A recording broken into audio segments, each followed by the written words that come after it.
మగువా ఓ మగువా episode number 113 review. సింధూర కుటుంబాన్ని భయపెట్టి ఊరు నుండి పంపించాలని చాముండి వాళ్ళమ్మ, రవిబాబు వాళ్ళమ్మ వాళ్ళ ఇంటికి వెళ్ళి చాలా గొడవ చేస్తారు. వాళ్ళు బాధపడేలాగా మాటలతోనూ, వాళ్ళ చేతులతోనూ చాలా దారుణంగా మాట్లాడతారు. మీకు చెంచలమ్మని ఎదిరించి ఈ ఊర్లో బ్రతకగలరా? మీకు ఉప్పు, నిప్పు, నీరు కూడా పుట్టదు. మీరు చచ్చినా కూడా మీ శవాలను చూడడానికి కూడా గుక్కెడు నీళ్లు పోయడానికి కూడా ఎవరు రారు అనేసి చాలా బాధ పెడతారు. వాళ్ళంతా కన్నీళ్లు పెట్టుకుంటారు ఆ మాటలకి. మీరు బ్రతికి బట్ట కట్టాలంటే ఈ ఊరు వదిలిపెట్టి వెంటనే వెళ్ళిపోండి అని చెప్పి బెదిరించి వాళ్ళు తిరిగి వచ్చేస్తారు ఇంటికి. తర్వాత సింధూర చెల్లెలు శ్రీవల్లి తన చెంచలమ్మ ఇంటికి వస్తుందన్నమాట. అప్పుడు సింధూర బాల్కనీలో ఉండి ఏదో ఆలోచిస్తూ ఉంటుంది. చంటి మిగతా పని వాళ్ళు నీళ్లు తోడుకుంటూ ఉంటారు. శ్రీవల్లి చాలా దిగులుగా బాధగా వచ్చి పైన బాల్కనీలో ఉన్న సింధూరను చూసి అక్క అని పిలుస్తుంది. శ్రీవల్లి అని చూసి సంతోషంగా కిందికి దిగి వచ్చి కౌగిలించుకుంటుంది.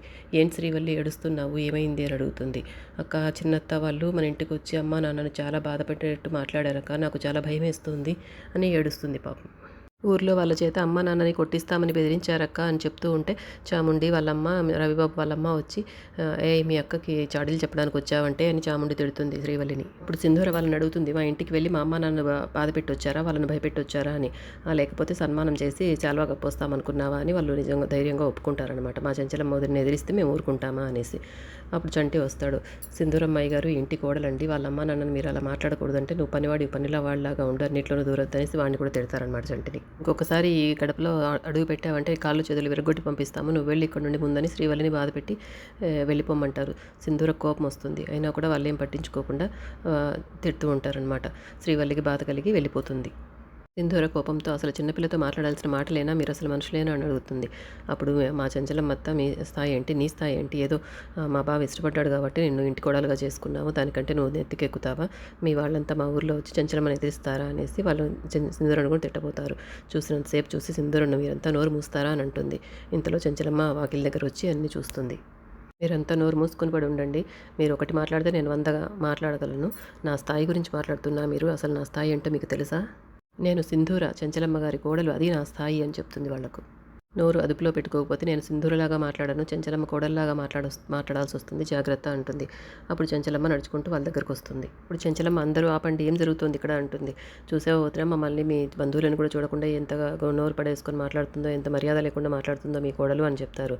ముందు లోపలికి వెళ్ళండి మీరంతా అంటుంది. సింధూర చెప్పబోతుంది, అసలు శ్రీవల్లి వచ్చింది, వాళ్ళంతా ఇలా చేస్తారని చెప్పబోతే కూడా వినకుండా చెంచలమ్మ అక్కడి నుండి వెళ్ళిపోతుంది. తర్వాత శ్రీవల్లి ఇంటికి వెళ్తూ చాలా బాధపడుతుంది. మా అక్క జీవితం ఎంతో సంతోషంగా ఉంటుంది అనుకుంటే ఇంత బాధాకరంగా మారింది, ఎలాగ మా అక్కను కాపాడుకోవడమని ఆలోచిస్తూ వెళ్తూ ఉంటుంది. అప్పుడు తనకి కడుపు నొప్పి వస్తుందన్నమాట. అలాగే కడుపు చేత్తో పట్టుకొని ఇంటి దాకా వెళ్ళిపోయి అక్కడ బావి దగ్గర పడిపోతుంది అమ్మ అని పిలిచి. అప్పుడు వాళ్ళ అమ్మ నాన్న బయటకు వచ్చి శ్రీవల్లి ఏమైందమ్మా అని లోపలికి తీసుకెళ్తారు. ఆ తర్వాత చంటి శ్రీవల్లి వెనకాల వస్తూ ఉంటాడనమాట. పాపం ఒకటి వెళ్తుంది కదా అనేసి లోపలికి వస్తాడు, ఏమండి అనేసి. చంటి వచ్చి, మా చెంచలమ్మ గారు ఏదో బాధ, ఇప్పుడు కోపంలో ఉన్నారు కాబట్టి మిమ్మల్ని పట్టించుకోవటం లేదు, వాళ్ళ బంధువులు ఏదో మిమ్మల్ని మాట్లాడారని మీరు బాధపడకండి, అన్నీ త్వరలో సర్దుకుంటాయి అని చెప్తాడు. మేము అసలు దిక్కుతోచిన పరిస్థితిలో ఉన్నాం బాబు అంటుంది తులసి. ఏం జరిగిందండి, మీకు ఏం కావాలో చెప్పండి, నేను చిటికలో తెచ్చిపెడతానని అంటే అది నువ్వు చేయగలిగే పని కాదు అంటుంది తులసి. ఇది నలుగురితో కలిసి చేయాల్సిన కార్యము, నీ వల్ల కాదు, మా చిన్నమ్మాయి పుష్పవతి అయింది అని చెప్తారు. ఊర్లో వాళ్ళని ఎవరిని అడిగి వెళ్ళినా కూడా మా అమ్మగారిని ఎదిరించిన మీకు మేము సహాయం చేయమంటున్నారు అని బాధపడతారు వాళ్ళు. అప్పుడు చంటి, మీరేం బాధపడకండి, నేను వెళ్ళి అమ్మాయి గారికి చెప్తాను, అమ్మాయి గారు తప్పకుండా వస్తారని స్పీడ్గా వెళ్ళిపోతాడు సైకిల్లో చంటి త్వరగా వచ్చి సింధూరుని కిందకి పిలిచి చెప్తాడనమాట, చిన్నమ్మాయి గారు పుష్పవతి అయ్యారు అనేసి. అవునా, నా చెల్లిని నేను వెంటనే చూడాలి, పద వెళ్దాం అంటుంది. అక్కడే ఉన్న చాముండి వాళ్ళమ్మ అందరూ, అవసరం లేదు, నువ్వు ఇల్లు దాటి వెళ్ళడానికి అవసరం లేదు, చెంచలమ్మ అతకు చెప్పే వెళ్ళాలి అంటారు. ఇంట్లో లేదనమాట చెంచలమ్మ. నేను తప్పకుండా చూడాలి, మా చెల్లెలు పుష్పవతి ఏంటంటే ఈ సంతోష టైంలో నేను ఉండాలి, ఎవరు సహాయం చేయట్లేదు మా అమ్మ వాళ్ళకు అని చెప్పినా వాళ్ళు వినిపించుకోరు. అత్తమ్మ వచ్చాక అత్తమ్మకు నేను చెప్పుకుంటానని సింధూర నడుచుకుంటూ వెళ్ళిపోతుంది. సో దీన్ని అడ్వాంటేజ్గా తీసుకోవాలని చాముండి వాళ్ళంతా ప్లాన్ చేసుకుని చెంచలమ్మ కోసం వెయిట్ చేస్తూ ఉంటారు. అంతలో బయట నుండి చెంచలమ్మ వస్తుంది. అప్పుడు చెంచలమ్మను ఆపి, ఇలా సింధూర ఇంట్లో లేదు, ఎంత చెప్తున్నా కూడా మా మాట వినడం లేదు, అసలు మిమ్మల్ని కూడా లెక్క చేయడం లేదు, ఈ మధ్యన బయటికి వెళ్ళిపోయింది, వాళ్ళ అమ్మ నాన్న దగ్గరికి వెళ్ళింది చూడడానికి అని చెప్తారు, మెయిన్ విషయం చెప్పకుండా. ఇలాగ లేనిపోనివన్నీ చెప్తారనమాట. ఒకదాని మీద ఒకటి చెప్పి చెంచలమ్మకు చాలా కోపం వచ్చేలాగా చేస్తారు. అసలు మెయిన్ మ్యాటర్ ఎందుకు వెళ్ళిందనేది మాత్రం చెప్పరు. ఇంకా కోపంతో బస్వా కార్తీ అనేసి కారులో బయలుదేరుతుంది చెంచలమ్మ.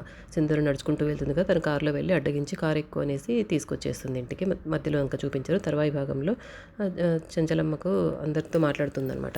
నేను ఇంట్లో నుండి అడుగు బయట పెట్టద్దన్నా కూడా వెళ్ళింది అనేసి చెన్నకేశ్వర గారికి చెప్తూ ఉంటుంది. వాళ్ళ చెల్లెలు పుష్పవతి అయిందని బయలుదేరింది తను, అంతేకాని ఇంకేమీ లేదు అని ఆయన సర్ది చెప్తూ ఉంటారు. ఇంతలో బసవ అని పిలిచి, మీరు ధర్మయ్య గారింటికి వెళ్ళి వాళ్ళకి ఏం కావాలో అన్నీ చూసుకోండి అని చెప్తుంది.